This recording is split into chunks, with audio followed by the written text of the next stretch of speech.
So friends, ನೀವು ಮೊದಲಿಗೆ ಇಲ್ಲಿ ನೋಡು ಭಾರತ ಭೌಗೋಳಿಕ ಸ್ಥಾನ ಮತ್ತು ಅದರ ಪರಿಸರ ನಾವೀಗ ನೋಡೋಣ. ನಮ್ಮ ಭಾರತದ ಬೇಸಿಕ್ ಇನ್ಫಾರ್ಮೇಷನ್ ಅಂತಲೇ ನಾವಿಲ್ಲಿ ನೋಡ್ಕೋಬೋದು.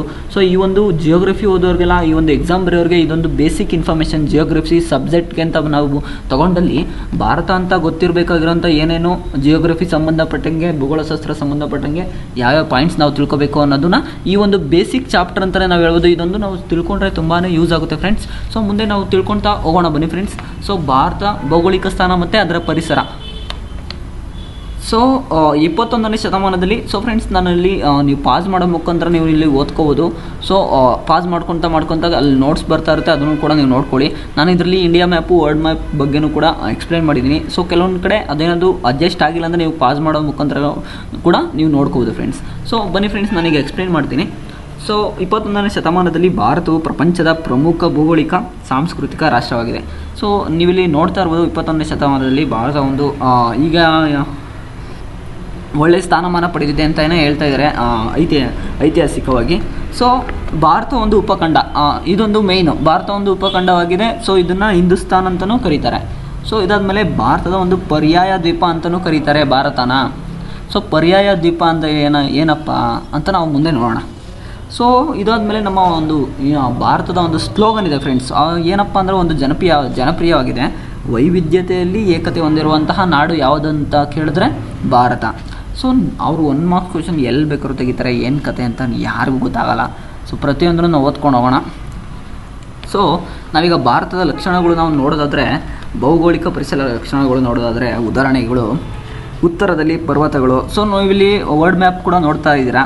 ವರ್ಲ್ಡ್ ಮ್ಯಾಪಲ್ಲಿ ನೋಡ್ಬೋದು, ಉತ್ತರದಲ್ಲಿ ಪರ್ವತಗಳು, ದಕ್ಷಿಣದಲ್ಲಿ ಪ್ರಸ್ಥಭೂಮಿ, ವಾಯುವ್ಯದಲ್ಲಿ ಶುಷ್ಕ ಮರುಭೂಮಿ, ಪೂರ್ವ ಮತ್ತು ಪಶ್ಚಿಮದಲ್ಲಿ ಜಲರಾಶಿಗಳು ಮತ್ತು ಕರಾವಳಿ ಮೈದಾನಗಳು, ಮಾನ್ಸೂನ್ ವಾಯುಗುಣ, ನದಿಗಳು. ಸೊ ಇವೆಲ್ಲ ಬಂದು ನಮ್ಮ ಭಾರತದಲ್ಲಿ ಕಂಡುಬರುವಂಥ ಒಂದು ಪರಿಸರ ಲಕ್ಷಣಗಳು ಅಂತಲೇ ಹೇಳ್ಬೋದು. ಸೊ ಇದಾದಮೇಲೆ ಫ್ರೆಂಡ್ಸ್, ಭಾರತವು ಏಷ್ಯಾ ಖಂಡದ ದಕ್ಷಿಣ ಭಾಗದಲ್ಲಿದ್ದು ಹಿಂದೂ ಮಹಾಸಾಗರದ ಉತ್ತರದಲ್ಲಿದೆ. ಸೊ ನೀವು ಇಲ್ಲಿ ವಿಡಿಯೋದಲ್ಲಿ ನೋಡ್ತಾ ಇರ್ಬೋದು, ಏಷ್ಯಾ ಖಂಡದ ದಕ್ಷಿಣ ಭಾಗದಲ್ಲಿದೆ ನಮ್ಮ ಇಂಡಿಯಾ ಮ್ಯಾಪು. ಸೊ ಹಿಂದೂ ಮಹಾಸಾಗರದ ಉತ್ತರದಲ್ಲಿದೆ. ಸೊ ನೋಡಿರಿ, ನೀವು ನೋಡ್ತಾ ಇರೋದು ಇಂದು ಅರೇಬಿಯನ್ ಸಿ ಕಾಣ್ತಾ ಇದೆಯಲ್ಲ, ಅದ್ರದ್ದು ಕೆಳಗಡೆ ಹಿಂದೂ ಮಹಾಸಾಗರ ಕಾಣ್ತಾ ಇದೆ ನೋಡಿ. ಅದ್ರದ್ದು ಉತ್ತರದಲ್ಲಿ ನಮ್ಮ ಇಂಡಿಯಾ ಮ್ಯಾಪ್ ಇದೆ, ಭಾರತ ರಾಷ್ಟ್ರ ಇದೆ ಅಂತಲೇ ಹೇಳಿದ್ದಾರೆ. ಸೊ ಇಲ್ಲಿ ಪರ್ಯಾಯ ದ್ವೀಪ, ನೀವು ಇಲ್ಲಿ ನೋಡ್ತಾ ಇರೋದು ಪರ್ಯಾಯ ದ್ವೀಪ ಅಂತ ಅಂದರೆ ಏನಪ್ಪ ಅಂದರೆ, ಭಾರತನ ಪರ್ಯಾಯ ದ್ವೀಪ ಅಂತ ಏನಕ್ಕಪ್ಪ ಕರೀತಾರೆ ಅಂದರೆ, 3 ಕಡೆ ನೀರಿದ್ದು ಉತ್ತರ ಭಾಗವು ಮಾತ್ರ ಭೂಭಾಗದಿಂದ ಸುತ್ತುವರಿಸಿದೆ. ಸೊ ಫ್ರೆಂಡ್ಸ್, ನೀವು ಇಲ್ಲಿ ನೋಡ್ತಾ ಇರ್ಬೋದು, ಜಮ್ಮು ಕಾಶ್ಮೀರ ಕಡೆಯಿಂದ ಸುತ್ತಮುತ್ತ ನಮಗೆಲ್ಲ ಭೂಭಾಗ ಇದೆ. ಇನ್ನು ಅದು ಬಿಟ್ಟರೆ ಇನ್ನೆಲ್ಲ ಈ ಕಡೆ ಗುಜರಾತು, ಈ ಕಡೆ ತಮಿಳುನಾಡು, ಈ 3 ಕಡೆ ನೋಡಿ, ಪಶ್ಚಿಮ, ದಕ್ಷಿಣ, ಪೂರ್ವ, ಈ 3 ಕಡೆ ನೋಡಿದ್ರೆ ನೀರಿಂದನೇ ಆವರಿಸುತ್ತೆ ಭಾರತ. ಅದಕ್ಕೋಸ್ಕರ ಭಾರತನ ಪರ್ಯಾಯ ದ್ವೀಪ ಅಂತ ನಾವಿಲ್ಲಿ ಕರಿತೇವೆ ಫ್ರೆಂಡ್ಸ್. ಸೊ ಇಲ್ಲಿ ಅದೇ ರೀತಿ ನಾವು ಮುಂದೆ ನೋಡೋದಾದರೆ ಭಾರತದ ಸ್ಥಾನ ಅಂತ ಬರುತ್ತೆ. ಭಾರತದ ಸ್ಥಾನ ಬಂದ್ಬಿಟ್ಟು, ಭಾರತವು ಪ್ರಧಾನ ಭೂಭಾಗ ಅಂದರೆ ಇಲ್ಲಿ ನಾವಿಲ್ಲಿ ಈ ಒಂದು ಮ್ಯಾಪ್ ನೋಡೋದ್ರ ಮುಖಾಂತರ ನಾವು ಅಕ್ಷಾಂಶ ಮತ್ತು ರೇಖಾಂಶ ರೇಖೆಗಳು ಭಾರತದಲ್ಲಿ ಯಾವ ರೀತಿ ಹಾದು ಹೋಗುತ್ತವೆ, ಎಷ್ಟು ಡಿಗ್ರಿಲಿ ಹಾದು ಹೋಗುತ್ತವೆ ಅಂತ ನಾವಿಲ್ಲಿ ತಿಳ್ಕೊಳ್ಳೋಣ ಬನ್ನಿ ಫ್ರೆಂಡ್ಸ್. ಈಗ ನೆಕ್ಸ್ಟು 8 ಡಿಗ್ರಿ ಉತ್ತರದಿಂದ 37 ಡಿಗ್ರಿವರೆಗೂ ಉತ್ತರ ಅಕ್ಷಾಂಶ ಇದೆ ಫ್ರೆಂಡ್ಸ್. ಏನು 8 ಡಿಗ್ರಿಯಿಂದ 37 ಡಿಗ್ರಿ ಇರುವಂತಹ ರೇಖೆನ ಅಕ್ಷಾಂಶ ರೇಖೆ ಅಂತ ಕರೀತಾರೆ. ಓಕೆನಾ? ಸೊ ಅದಾದಮೇಲೆ 68 ಡಿಗ್ರಿ ಪೂರ್ವದಿಂದ 97 ಡಿಗ್ರಿ ಪೂರ್ವಕ್ಕೆ ಬರುವ ರೇಖೆಗಳನ್ನ ರೇಖಾಂಶ ರೇಖೆ ಅಂತ ಕರೀತಾರೆ. ಏನಂತ ಹೇಳಿ, 8 ಡಿಗ್ರಿ ಉತ್ತರದಿಂದ 37 ಡಿಗ್ರಿ ಹಾದು ಹೋಗುವಂಥ ರೇಖೆಗೆ ಉತ್ತರ ಅಕ್ಷಾಂಶ ರೇಖೆ ಅಂತ ಕರೀತಾರೆ. 67 ಡಿಗ್ರಿ ಪೂರ್ವದಿಂದ 97 ಡಿಗ್ರಿ ಪೂರ್ವಕ್ಕೆ ಹಾದು ಹೋಗುವಂತಹ ರೇಖೆಗಳಿಗೆ ರೇಖಾಂಶ ರೇಖೆ ಅಂತಲೇ ಕರೀತಾರೆ. ಸೊ ನೀವು ಇಲ್ಲಿ ಮ್ಯಾಪ್ನ ನೋಡ್ಕೋಬೋದು. ಸೊ ನೀವು ಟೆಲಿಗ್ರಾಮ್ಗೆ ಏನಾದರೂ ಜಾಯ್ನ್ ಆದರೆ ಈ ಒಂದು ನೋಟ್ಸ್ ಕಂಪ್ಲೀಟಾಗಿ ಸಿಗುತ್ತೆ. ಅದರಲ್ಲಿ ಆರಾಮಾಗಿ ನೀವು ಕರೆಕ್ಟಾಗಿ ಗುರುತಿಸ್ಕೊಂಡು ನೋಡ್ಬೋದು ಫ್ರೆಂಡ್ಸ್. ಸೊ ಇದಾದಮೇಲೆ ಭಾರತ ದೇಶವು ಉತ್ತರದಿಂದ ದಕ್ಷಿಣದವರೆಗೆ 3214 ಉದ್ದ ಮತ್ತು ಪಶ್ಚಿಮದಿಂದ ಪೂರ್ವದವರೆಗೆ 2933 ಕಿಲೋಮೀಟರ್ ಅಗಲವಿದೆ. ಸೊ ಭಾರತದ ಒಂದು ವಿಸ್ತೀರ್ಣ ನಾವಿಲ್ಲಿ ಇಂಪಾರ್ಟೆಂಟಾಗಿ ನೋಡ್ಕೋಬೋದು ಫ್ರೆಂಡ್ಸ್.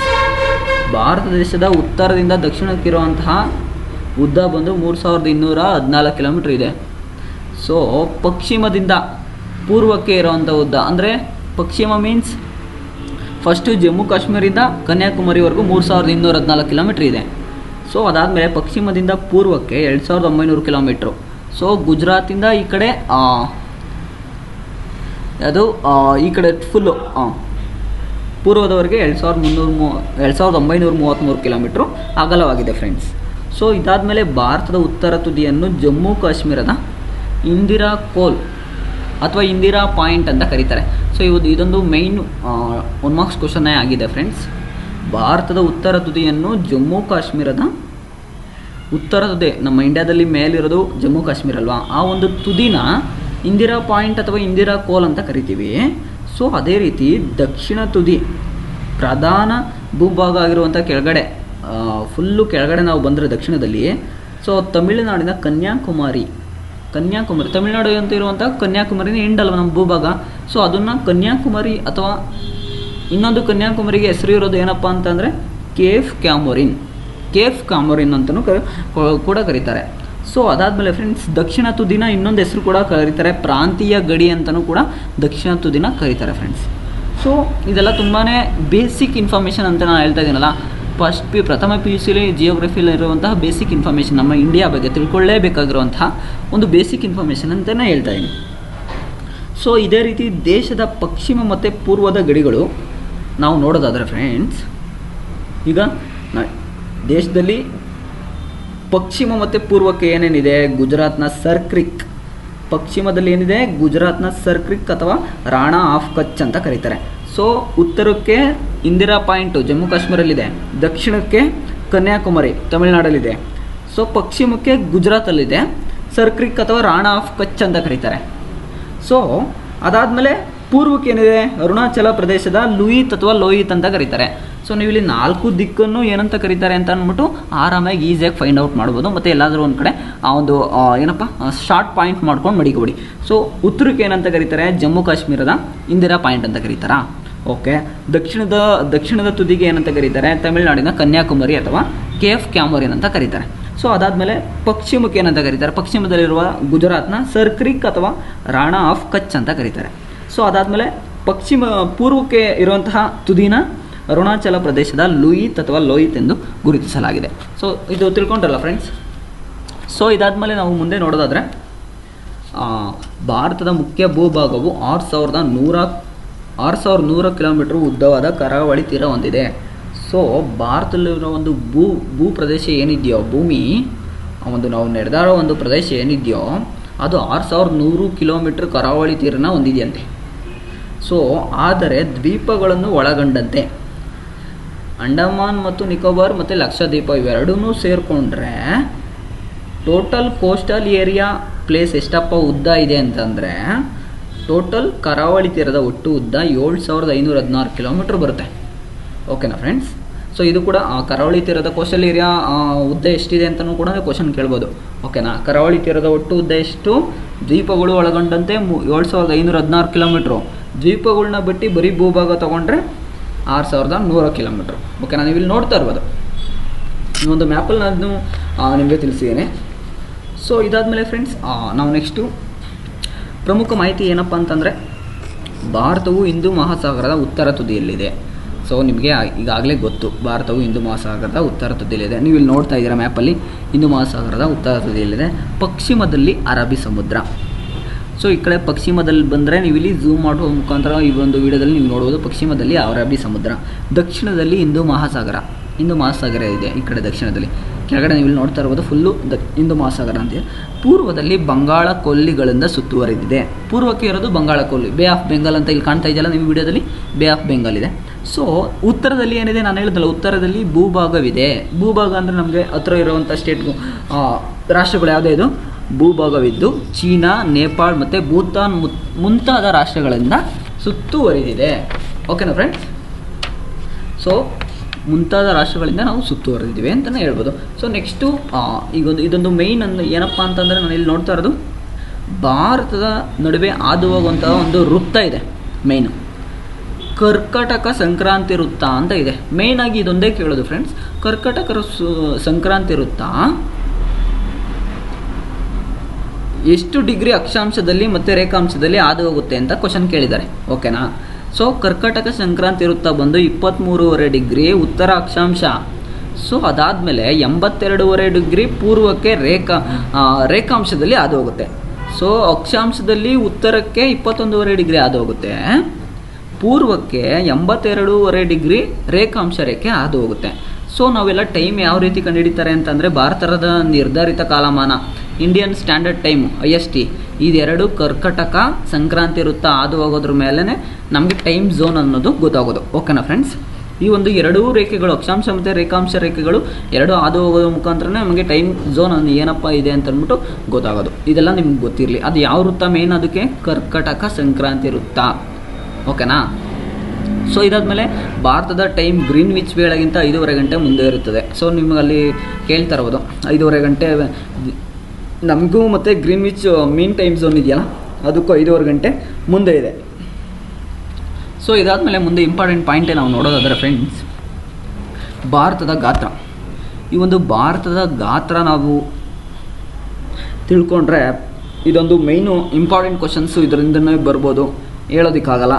ಯಾಕಂದರೆ ಇದೊಂದು ಚಿಕ್ಕದಾಗಿದೆ, ಬಟ್ ಒಳ್ಳೆ ಇನ್ಫಾರ್ಮೇಷನ್ ಕೂಡ ಇದರಲ್ಲಿ ಕೊಟ್ಟಿದ್ದಾರೆ. ನೆಕ್ಸ್ಟ್ ನಾವು ಮುಂದೆ ತಿಳಿಯೋದಾದರೆ ಫ್ರೆಂಡ್ಸ್, ಭಾರತದ ಗಾತ್ರ ತಿಳಿಯೋಣ. ಸೊ ಭಾರತವು 7ನೇ ಅತಿ ದೊಡ್ಡ ರಾಷ್ಟ್ರ. ಸೊ ನಿಮಗೆಲ್ಲ ಗೊತ್ತಿದೆ, ಭಾರತವು 7ನೇ ಅತಿ ದೊಡ್ಡ ರಾಷ್ಟ್ರ. ಇನ್ನು ಮಿಕ್ಕಿದ್ದ 6 ಯಾವುದಪ್ಪ ಅಂತಂದರೆ Russia, Canada, China, USA, Brazil ಮತ್ತು ಆಸ್ಟ್ರೇಲಿಯಾ. ಇವು 6 ರಾಷ್ಟ್ರಗಳು ಮುಂಚೆ ಇದ್ದಾವೆ ನಮಗಿನ್ನ. ಅದಾದಮೇಲೆ ನಾವು 7ನೇ ದೊಡ್ಡ ರಾಷ್ಟ್ರವಾಗಿದೆ ಇಡೀ ಪ್ರಪಂಚದಕ್ಕೆ ಹೋಲಿಸ್ಕೊಂಡ್ರೆ. ಸೊ ನಮ್ಮ ಭಾರತದ ಇಡೀ ಭೌಗೋಳಿಕ ಪ್ರದೇಶ ಎಷ್ಟಪ್ಪ ಹೊಂದಿದೆ ನಮ್ಮ ಇಂಡಿಯಾ ಅಂತ ನಾವು ನೋಡಿದ್ರೆ 32,87,263 ಚದರ ಕಿಲೋಮೀಟರ್ಗಳಷ್ಟು ಭೌಗೋಳಿಕ ಕ್ಷೇತ್ರವನ್ನು ಹೊಂದಿದೆ. ಸೊ ಇದು ಇಂಪಾರ್ಟೆಂಟ್ ಕ್ವಶನ್ಸ್ ಫ್ರೆಂಡ್ಸ್. ಸೊ ಇವೆಲ್ಲ ಕೇಳ್ತಾರೆ, ಯಾವ ಲೆವೆಲ್ ಕೇಳ್ತಾರೆ ಏನು ಕಥೆನೋ ಗೊತ್ತಿಲ್ಲ. So basic information, important questions ಅಂತಲೇ ಓದೋದು ಬೇಡ, ನಮಗೊಂದು ಬೇಸಿಕ್ ನಾಲೆಡ್ಜ್ ಕೂಡ ಸಿಗುತ್ತೆ. ಸೊ ತಿಳ್ಕೊಳ್ಳೋಣ. 32,87,263 ಚದರ ಕಿಲೋಮೀಟರ್ ಭೌಗೋಳಿಕ ಕ್ಷೇತ್ರವನ್ನು ಭಾರತವು ಹೊಂದಿದೆ. ಓಕೆನಾ. ಈ ಭೌಗೋಳಿಕ ಪ್ರದೇಶ ಏನು ಭಾರತ ಹೊಂದಿದೆಯೋ ಅದು ಭೂಮಿಯ 2.4% ಅಷ್ಟು ಇದೆ ಅಂತ ಹೇಳಿದ್ದಾರೆ. ಸೊ ನಾವೀಗ ಭೂಮಿ ಅಂತ ಒಂದು ಇದು ತೊಗೊಂಡ್ರೆ ಅದರಲ್ಲಿ 2.4% ಭೂಭಾಗ ಇರುತ್ತಲ್ಲ ಅದು ಇಂಡಿಯಾದು ಅಂತ ಹೇಳಿದ್ದಾರೆ. ಓಕೆನಾ. ಅದಾದಮೇಲೆ ಭಾರತವು ಪ್ರಪಂಚದ 2ನೇ ಅತಿ ದೊಡ್ಡ ಜನಸಂಖ್ಯೆ ಹೊಂದಿರುವಂತಹ ದೇಶ ಆಗಿದೆ. ಫಸ್ಟು ಚೀನಾ, ನಿಮಗೆಲ್ರಿಗೂ ಗೊತ್ತು. ಸೊ 2011 ಜನಗಣತಿಯ ಪ್ರಕಾರ ಚೀನಾ ಫಸ್ಟು ಜನಸಂಖ್ಯೆ ಹೊಂದಿರುವಂಥ ದೇಶ ಆಗಿದೆ. ಸೊ ಸೆಕೆಂಡ್ ಬಂದು ನಮ್ಮದಾಗಿದೆ. ನಮ್ಮ ಭಾರತ ಜನಸಂಖ್ಯೆ ಒಟ್ಟು 121.6 ಕೋಟಿ ಅಥವಾ 1,216,216 ಮಿಲಿಯನ್ ಅಥವಾ 1.21 ಬಿಲಿಯನ್ಗಳಷ್ಟು ಭಾರತ ಜನಸಂಖ್ಯೆ ಇದೆ. ಸೊ ಇದನ್ನು ಇಡೀ ವರ್ಲ್ಡ್ಗೆ ಕನ್ವರ್ಟ್ ಮಾಡೋದು ನೋಡಿದ್ರೆ ಇಡೀ ವರ್ಲ್ಡಲ್ಲಿ ನಮ್ಮ ಭಾರತದ ಜನಸಂಖ್ಯೆ 17.25% ಇದೆ ಫ್ರೆಂಡ್ಸ್. ಸೊ ನೀವಲ್ಲೇ ತಿಳ್ಕೊಬೋದು, ಆಲ್ಮೋಸ್ಟ್ 18-20% ನಮ್ಮದೇ ಇದೆ. ಸೊ ಚೀನಾದೊಂದು ಸ್ವಲ್ಪ ಜಾಸ್ತಿನೇ ಇರುತ್ತೆ, ಯಾಕಂದರೆ ಅದು ಫಸ್ಟ್ನೇ ಸ್ಥಾನದಲ್ಲಿದೆಯಾ. ಸೊ ಇದಾದಮೇಲೆ ನಮ್ಮ ಭಾರತದಲ್ಲಿ 28 ರಾಜ್ಯಗಳಿದೆ, ನಿಮಗೆ ಈಗಾಗಲೇ ಗೊತ್ತಿರುತ್ತೆ ಅದು ಮಾಹಿತಿ. ಸೊ ಇಲ್ಲಿ ಟೆಕ್ಸ್ಟ್ ಬುಕ್ಕಲ್ಲಿ ಇದೊಂದು ತಪ್ಪು ಮಾಡಿದ್ದಾರೆ, 6 ಕೇಂದ್ರಾಡಳಿತ ಪ್ರದೇಶಗಳಿವೆ ಅಂತ ಹೇಳಿದ್ದಾರೆ. ಬಟ್ ಅದು 6 ಕೇಂದ್ರಾಡಳಿತ ಪ್ರದೇಶಗಳಲ್ಲ ಫ್ರೆಂಡ್ಸ್. ಸೊ 8 ಕೇಂದ್ರಾಡಳಿತ ಪ್ರದೇಶಗಳು ನಮ್ಮ ಭಾರತ ದೇಶದಲ್ಲಿ ಇದ್ದಾವೆ. ಸೊ 8 ಕೇಂದ್ರಾಡಳಿತ ಪ್ರದೇಶಗಳು ಯಾವ್ಯಾವಪ್ಪ ಅಂತಂದರೆ Ladakh, Jammu and Kashmir, Puducherry, Lakshadweep, Delhi, Chandigarh, Dadra and Nagar Haveli and Daman and Diu, Andaman ಮತ್ತು ನಿಕೋಬಾರ್ ಐಸ್ಲ್ಯಾಂಡ್ಸು. ಸೊ ಇವಿಷ್ಟು 8 ಕೇಂದ್ರಾಡಳಿತ ಪ್ರದೇಶಗಳು ಇಂಪಾರ್ಟೆಂಟು. ಓಕೆನಾ. ಮುಂದೆ ನಾವು ನೋಡೋದಾದರೆ ನಮ್ಮ ಭಾರತ ದೇಶದ ರಾಜಧಾನಿ ಯಾವುದಪ್ಪ ಅಂದರೆ ನವದೆಹಲಿ, ನ್ಯೂ ಡೆಲ್ಲಿ, ನಿಮ್ಗೆ ಗೊತ್ತಿದೆ. ಸೊ ಇದಾದಮೇಲೆ ಇದೊಂದು ಚಿಕ್ಕ ಇನ್ಫಾರ್ಮೇಷನ್ ಏನಪ್ಪ ಅಂದರೆ ಭಾರತದ ವಿಸ್ತೀರ್ಣದಲ್ಲಿ ಅಂದರೆ ದೊಡ್ಡ ರಾಜ್ಯ ಬಂದ್ಬಿಟ್ಟು ನಮಗೆ ರಾಜಸ್ಥಾನ್ ಅಂತ ಹೇಳಿದ್ದಾರೆ. ಅತಿ ಚಿಕ್ಕ ರಾಜ್ಯ ಬಂದ್ಬಿಟ್ಟು ಗೋವಾ ಅಂತ ಹೇಳಿದ್ದಾರೆ. ಸೊ ಜನಸಂಖ್ಯೆಯಲ್ಲಿ ಅತಿ ದೊಡ್ಡ ರಾಜ್ಯ ಬಂದ್ಬಿಟ್ಟು ಉತ್ತರ ಪ್ರದೇಶ ಅಂತ ಹೇಳಿದ್ದಾರೆ. ಸೊ ಸಿಕ್ಕಿಂ ಬಂದು ಲಾಸ್ಟ್ ಕೊನೆಯ ಜನಸಂಖ್ಯೆ ಹೊಂದಿರುವಂತಹ ಭಾರತದ ರಾಜ್ಯವಾಗಿದೆ ಅಂತಲೇ ಹೇಳಿದ್ದಾರೆ. ಸ್ಟೇಟ್, ಸ್ಮಾಲ್ ಸ್ಟೇಟ್ ಅಂತಲೇ ಹೇಳಿದ್ದಾರೆ.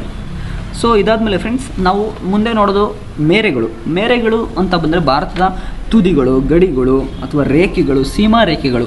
ಭಾರತ ಯಾವುದೇ ದೇಶದೊಂದಿಗೆ ರೇಖೆಗಳನ್ನ ಗಡಿನ ಹಂಚ್ಕೊಂಡಿದೆ ಅಂತ ನಾವು ಈ ವಿಡಿಯೋದಲ್ಲಿ ನೋಡೋಣ ಫ್ರೆಂಡ್ಸ್. ಮುಂದೆ ಟಾಪಿಕ್. ಸೊ ಭಾರತವು ಪಶ್ಚಿಮದಿಂದ ಪೂರ್ವದವರೆಗೆ 15,200 ಕಿಲೋಮೀಟರ್ ಉದ್ದವಾದ ಗಡಿನ ಹೊಂದಿದೆ. ಸೊ ಫ್ರೆಂಡ್ಸ್ ನಾವಲ್ಲಿ ನೋಡಿದ್ವಲ್ಲ ಆಗಲೇ, ಗುಜರಾತಿಂದ ಅರುಣಾಚಲ ಪ್ರದೇಶದವರೆಗೂ 15,200 200 ಕಿಲೋಮೀಟರ್ ಉದ್ದನ ಗಡಿಯಿಂದ ಭಾರತ ದೇಶವು ಹೊಂದಿದೆ ಅಂತಲೇ ಹೇಳಿದ್ದಾರೆ. ಸೊ ಇದಾದಮೇಲೆ ಭಾರತವು 7 ರಾಷ್ಟ್ರಗಳೊಂದಿಗೆ ಭೂಗಡಿಯನ್ನು ಹಂಚಿಕೊಂಡಿದೆ. ಸೊ ನೀವು ಇಲ್ಲಿ ನೋಡ್ತಾ ಇರ್ಬೋದು, ನಾನೀಗ ಹೇಳಿದ್ನಲ್ಲ ಏನಪ್ಪ ಅಂತಂದರೆ ಪಶ್ಚಿಮದಿಂದ ಪೂರ್ವದವರೆಗೆ. ಸೊ ವಾಯುವ್ಯದಲ್ಲಿ ಪಾಕಿಸ್ತಾನ್ ಮತ್ತು ಅಫ್ಘಾನಿಸ್ತಾನ್ ಇದೆ. ಭಾರತ 7 ರಾಷ್ಟ್ರಗಳೊಂದಿಗೆ ಭೂಗಡಿಯನ್ನು ಹಂಚಿಕೊಂಡಿದೆ. ಯಾವ್ದ್ಯಾವುದು ಏನೇನು ಯಾವ್ಯಾವ ಕಡೆ ಯಾವ್ಯಾವುದು ಬರುತ್ತೆ ನೀವು ನೋಡ್ಬೋದು. 7 ರಾಷ್ಟ್ರಗಳು ಯಾವ್ಯಾವು? ವಾಯುವ್ಯದಲ್ಲಿ ಪಾಕಿಸ್ತಾನ್ ಮತ್ತು ಅಫ್ಘಾನಿಸ್ತಾನ್ ಇದೆ. ನೀವು ವರ್ಲ್ಡ್ ಮ್ಯಾಪ್ ನೋಡಿದ್ರು ತಗೊಂಡು ಇಟ್ಕೊಂಡ್ರೆ ನಿಮ್ಗೆ ಈಸಿಯಾಗಿರುತ್ತೆ. ವಾಯುವ್ಯ ಅಂತ ತಗೊಂಡ್ರೆ ಪಾಕಿಸ್ತಾನ್ ಮತ್ತು ಅಫ್ಘಾನಿಸ್ತಾನ್ ಇರುತ್ತೆ. ಉತ್ತರದಲ್ಲಿ ಅಂತ ತಗೊಂಡ್ರೆ ಚೀನಾ, ನೇಪಾಳ್, ಭೂತಾನ್ ಅಂತ ಇರುತ್ತೆ. ಸೊ ಪೂರ್ವದಲ್ಲಿ ಬಾಂಗ್ಲಾದೇಶ ಮತ್ತು ಮಯನ್ಮಾರ್ಗಳಿವೆ. ಸೊ ಈ ಒಂದು 7 ರಾಷ್ಟ್ರಗಳೊಂದಿಗೆ ಭಾರತವು ಭೂಗಡಿ ಭಾಗವನ್ನು ಹಂಚಿಕೊಂಡಿದೆ ಅಂತಲೇ ಹೇಳಿದ್ದಾರೆ. ಸೊ ಮುಂದೆ ಇದೊಂದು ತುಂಬ important questions friends.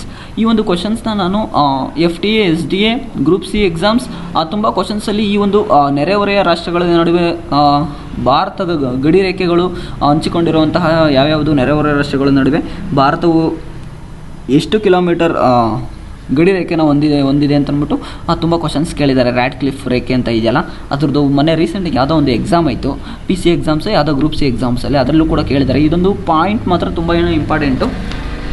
So Durant ರೇಖೆ ಅನ್ನೋದು ಭಾರತ ಮತ್ತು ಅಫ್ಘಾನಿಸ್ತಾನ್ ನಡುವೆ ಇರುವಂತಹ ಗಡಿ ರೇಖೆ ಆಗಿದೆ. ಇದು 80 ಕಿಲೋಮೀಟರ್ ಉದ್ದವನ್ನು ಹೊಂದಿದೆ. ಇದನ್ನು ಕಂಡಿಡಿದವರು ಅಥವಾ ಗುರುತಿಸಿದವರು ಯಾರಪ್ಪ ಅಂದರೆ Mortimer Durant. So second one ಬಂದು ಮೆಕ್ಮೋಹನ್ ರೇಖೆ ಬಂದು ಭಾರತ ಮತ್ತು ಚೀನಾ ನಡುವೆ ಆದುವಂಥ ಒಂದು ಗಡಿ ರೇಖೆ. ಇದು ತುಂಬ important friends. People's republic of China ನಡುವೆ ಹೊಂದಿಕೊಂಡಿರುವ ರೇಖೆ ಹೆಸರೇನಂತ ಕೇಳ್ಬೋದು. ತುಂಬ ರೀತಿ ಕ್ವಶನ್ಸ್ ಕೇಳ್ಬೋದು. ಮೆಕ್ಮೋಹನ್ ರೇಖೆ ಅಂತ ಕರೀತಾರೆ. ಈ ಒಂದು ರೇಖೆ 3488 ಕಿಲೋಮೀಟರು ಉದ್ದವನ್ನು ಹೊಂದಿದೆ ಫ್ರೆಂಡ್ಸ್. ಸೊ ಇದಾದಮೇಲೆ ಇದನ್ನು ಕಂಡುಹಿಡಿದವರು ಯಾರಪ್ಪ ಅಂದರೆ ಹೆನ್ರಿ ಮೆಕ್ಮೋಹನ್ ಅಂತ ಇದನ್ನು ಗುರುತಿಸಿದವರು. ಸೊ ಅದಾದಮೇಲೆ ಥರ್ಡ್ ಒನ್ ಬಂದು ರ್ಯಾಡ್ಕ್ಲಿಫ್ ರೇಖೆ. ಸೊ ರ್ಯಾಡ್ಕ್ಲಿಫ್ ರೇಖೆ ಬಂದು ಭಾರತ ಮತ್ತು ಪಾಕಿಸ್ತಾನ ನಡುವೆ ಇರುವಂತಹ ಗಡಿ ರೇಖೆನ ರ್ಯಾಡ್ಕ್ಲಿಫ್ ರೇಖೆ ಅಂತ ಕರೀತಾರೆ. ಈ ಒಂದು ರೇಖೆ ಮೇಲೆ ಮೊನ್ನೆ ಕ್ವಶನ್ಸ್ ಬಂದಿತ್ತು. ಸೊ ರೀಸೆಂಟಾಗಿ ನೀವು ಇಂದಿನ ಕ್ವಶನ್ ಬ್ಯಾಂಕ್ಗಳ ನೋಡಿದ್ರೆ ಗೊತ್ತಾಗುತ್ತೆ. ಸೊ ಈ ಒಂದು ರ್ಯಾಡ್ಕ್ಲಿಫ್ ರೇಖೆ ಭಾರತ ಮತ್ತು ಪಾಕಿಸ್ತಾನ ನಡುವೆ ಹಾದು ಹೋಗುತ್ತೆ. 7910 ಕಿಲೋಮೀಟರ್ ಇದರ ಉದ್ದವನ್ನು ಹೊಂದಿದೆ. ಸೊ ಇದನ್ನು ಕಂಡುಹಿಡಿದವರು ಯಾರಪ್ಪ ಅಂದರೆ ಸರ್ ಸಿರಿಲ್ ರ್ಯಾಡ್ಕ್ಲಿಫ್ ಅವರು ಈ ಒಂದು ರೇಖೆನ ಕಂಡುಹಿಡಿದರು. ಸೊ ಮುಂದೆ ನಾವು ಭಾರತ ಮತ್ತು ಬಾಂಗ್ಲಾದೇಶ ನಡುವೆ ಗಡಿ ರೇಖೆನ ಹಂಚ್ಕೊಂಡಿದ್ದೀವಿ. ಅಂತಾರಾಷ್ಟ್ರೀಯ ನೆರೆಹೊರೆ ಅಂದರೆ ಅಕ್ಕಪಕ್ಕದಲ್ಲಿ ಇರುವಂಥ ಗಡಿ ರೇಖೆ ಬಾಂಗ್ಲಾದೇಶ ನಡುವೆ ಕೂಡ ನಾವು ಹಂಚ್ಕೊಂಡಿದ್ದೀವಿ. ಅದನ್ನು 4097 ಕಿಲೋಮೀಟರ್ ಉದ್ದ ಇದೆ ಅಂತ ಹೇಳಿದರೆ. ಇವುಗಳಲ್ಲದೆ ನಾವು ಮುಂದೆ Nepal 1751 kilometre, Myanmar 1643 kilometre, Bhutan 699 kilometre ಭೂಭಾಗವನ್ನು ಭಾರತದೊಂದಿಗೆ ಹೊಂದಿಕೊಂಡಿವೆ ಅಂತಲೇ ಹೇಳ್ಬೋದು ಫ್ರೆಂಡ್ಸ್. ಸೊ ಅದು ಅವ್ರು ಹೇಳಿದ್ದಾರೆ ಡಿಸೆಂಬರ್ 2012 ವಿಕಿಪೀಡಿಯಾದ ಇದ್ರ ಪ್ರಕಾರ. ಸೊ ಫ್ರೆಂಡ್ಸ್, ಇದಾಗಿತ್ತು ಇವತ್ತಿನ ವೀಡಿಯೋ. ನನ್ನ ವೀಡಿಯೋ ಏನಾದರೂ ನಿಮಗೆ ಇಷ್ಟ ಆಗಿದ್ರೆ ದಯವಿಟ್ಟು ನನ್ನ ಚಾನಲ್ಗೆ ಇನ್ನೂ ಸಬ್ಸ್ಕ್ರೈಬ್ ಆಗಿಲ್ಲ ಅಂದರೆ ಈ ಕೂಡಲೇ ಚಾನಲ್